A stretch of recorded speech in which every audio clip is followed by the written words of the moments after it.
Menteri desanya torang juga sudah baru, Pincen. Jadi siapa dan menteri desanya torang sekarang? Menteri desanya turun sekarang, Bapak Yandri Susanto. Jangan cuma Pincen, dicatat. Nanti ditanya siapa menteri desa, kamu tidak tahu. Di mana harga dirimu sebagai anak desa? Iya, Julio. Pantas dorang Noel tidak pernah mau ikut kamu bapancing, Vano. Semua 3 jam torang di sini, biar 1 ekor belum ada. Saya juga menyesal aja kamu bapancing, Adel. Tidak sabaran. Saya ini ikut kamu, Vano, datang bapancing ikan, bukan datang mau sabar di sini.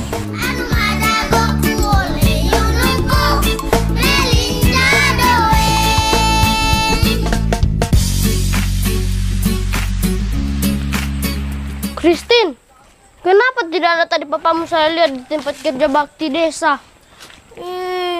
Papamu saya cuma datang pas minum kopi, habis itu pulang. Pas jam makan siang datang ulang. Tapi setidaknya datang, Christine. Daripada papamu tidak datang sama sekali. Datang juga cuma jam minum kopi dengan makan siang. Dibilang seksi konsumsi bukan. Kerja bakti itu gotong royong, menyelesaikan pekerjaan, bukan menyelesaikan konsumsi. Terus kalau cuma di rumah tidak pergi sama sekali, pekerjaan desa apa yang diselesaikan papamu? Tidak usah cuma bilang papaku, kalau papamu juga cuma pergi cari makan gratis, tidak kerja apa-apa. Oke, kalau begitu tidak usah diperpanjang. Makanya nanti kalau so besar, saya mau cari kerja dengan tinggal di kota saja. Cuma mau lari dari gotong royong toh? Iyo, di desa terlalu banyak gotong royong. Baru bapak-bapak di desa kalau ada gotong royong, sibuk cari alasan. Pura-pura sakit lah. Ada juga yang tidak pergi gotong royong tanpa alasan. Kapan desa mau maju kalau begitu? Bapak-bapak lagi yang kamu salahkan, Christine. Memang gotong royong tanggung jawabnya bapak-bapak. Biar papaku, kalau salah Noel, saya tidak mau bela. Kemarin ada sehat-sehat, hari ini tiba-tiba sakit. Ternyata ada gotong royong. Kan bisa digantikan mamamu. Memangnya KTP-nya mamamu desa lain? Masa kamu mau suruh ibu-ibu gali-gali got, angkat-angkat batu? Mikir. Laki-laki itu sudah diciptakan dengan otot yang besar. Perempuan tidak. Jadi gotong royong itu kodratnya laki-laki. Aduh, pahit. Selari di penciptaan lagi. Tapi hakikatnya, Christine, perempuan dengan laki-laki itu bahannya sama-sama dari tanah.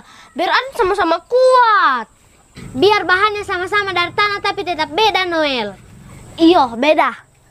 Laki-laki dari tanah liat, perempuan dari tanah pasar, makan sedikit-sedikit di pasar. Apa kamu bilang, Noel?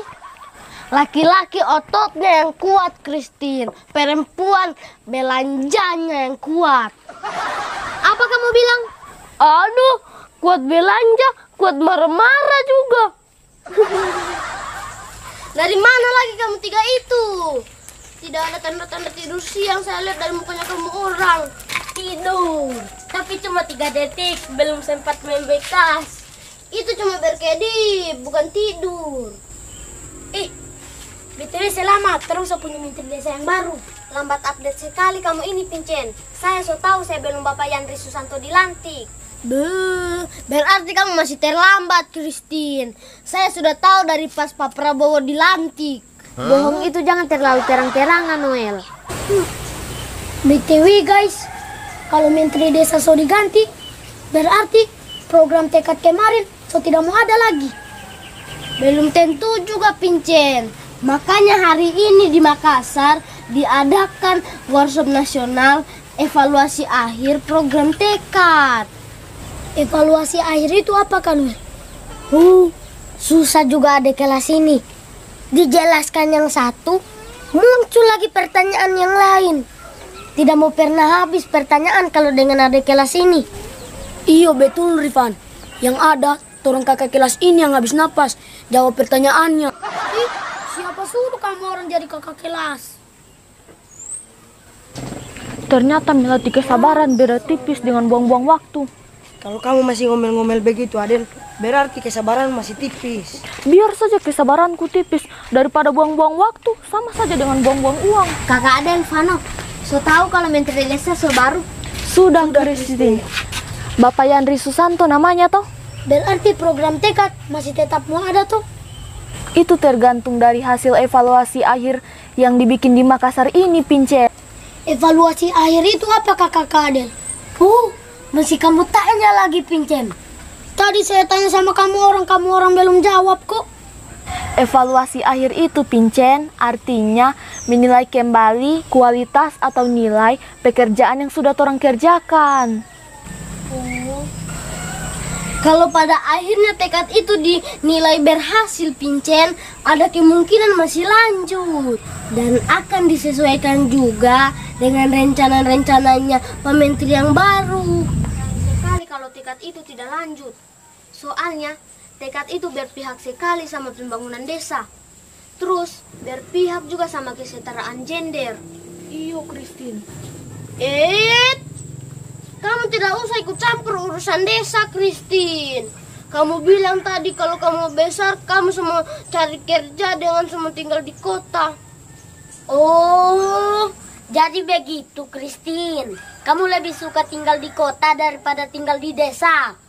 Pergi jo sekarang. Kenapa harus tunggu kalau so besar? Iyo, Christine, pergi jo sekarang kalau kamu mau pergi di kota. Supaya kamu tidak rasa lagi nanti program-programnya Pak Menteri Desa yang baru di desa-desa. Ih, kenapa kamu dengan Rifan kayak mau usir Christine dari sini? Iyo, kamu dua sukalah kalau menteri desa saja. Menteri desa saja tidak mau usir orang dari desa. Noel, apakah nanti rencananya menteri desanya orang yang baru ini?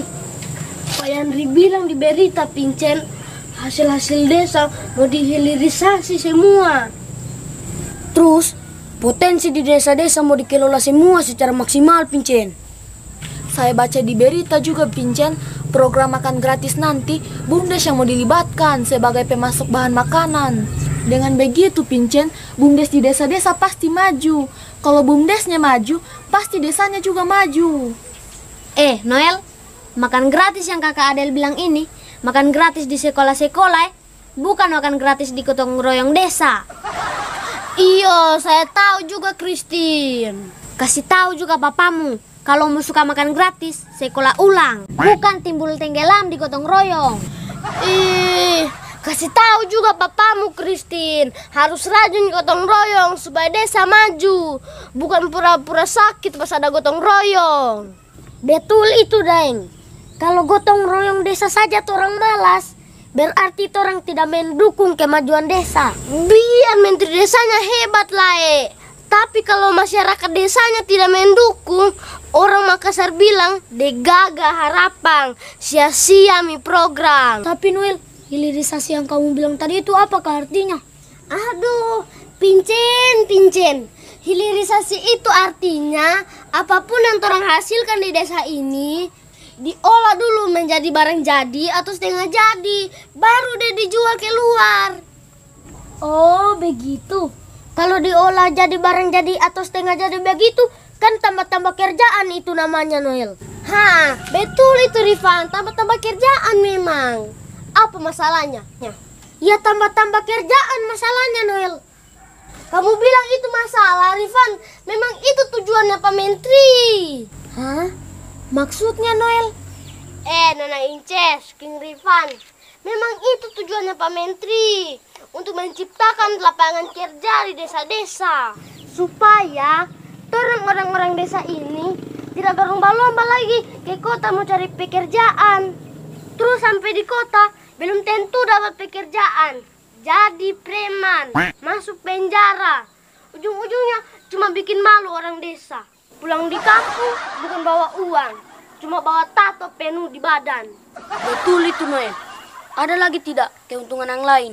Masih ada, Julio. Barang jadi dengan yang setengah jadi tadi yang orang jual keluar, harganya pasti berbeda, lebih tinggi. Itu keuntungan kedua, Julio. Oh, begitu. Kalau itu keuntungan kedua, Noel, masih ada tidak keuntungan ketiga? Keuntungan ketiga dari hilirisasi, Vano. Ibu-ibu yang biasanya bergosip di teras, yang mengelola gosip dari Sabang sampai Merauke, dari terbitnya matahari sampai terbenam, populasinya pasti akan berkurang.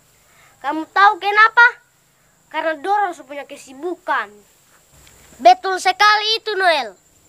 Ibu-ibu yang kemarin sibuk urus-urusannya orang, sekarang semua sibuk urus usahanya sendiri di rumah. Terus, ibu-ibu yang kemarin sibuk cari kutu, nanti semua sibuk cari uang. Betul itu, Pincen. Berarti kamu sudah paham. Iyalah, Pincen. Kalau memang kamu sudah paham, coba kasih satu contoh hilirisasi sama saya, Pincen. Yang saya sudah pahami kan apa itu hilirisasi. Kalau contohnya, Noel belum kasih. Coba Noel, kasih dulu contohnya. Contohnya, Pincen, Christine, orang kota datang beli beras sama torang, harganya cuma 10.000 per kilogram. Terus berasnya dorang bawa ke kota. Di sana dorang olah. Contohnya jadi nasi goreng. Nasi goreng di kota, apalagi di hotel-hotel, restoran, harganya 30-40 ribu per porsi. Padahal 1 kilo beras itu bisa jadi 10 porsi nasi goreng. Orang desa pergi di kota lihat harga begitu, pikir lu sampai di bulan. Keliling galaksi 7 kali. Pas balik, pesan Indomie. Tidak pakai telur lagi. Coba kamu orang renungkan keadaan ini. Padahal beras tadi, telur tadi, semua itu dari desa. Tapi orang desa sudah tidak mampu lagi beli. Sedih saya dengar ceritamu, Noel. Kalau begitu, program hilirisasinya Pak Menteri Desa harus orang dukung. Betul itu, Christine. Kalau seandainya Pak Yandri Susanto nonton videonya torang ini, torang tunggu programnya Pak Menteri sampai di desanya torang. Desa Meko, Kecamatan Pamona Barat, Kabupaten Poso. Saya dengar-dengar Pak Menteri Desa aktif sekali keluar daerah, menginap di desa-desa lagi. Mudah-mudahan nanti Pak Menteri Desa sempat menginap di desanya torang, Desa Meko. Iyo, Christine, supaya Pak Menteri Desa lihat ibu-ibu lorongnya torang yang bagosip di teras sambil cari kutu. Kalau sampai program hilirisasinya Pak Menteri di Desa Meko, dijamin sudah tidak ada lagi ibu-ibu yang bagosip sambil cari kutu.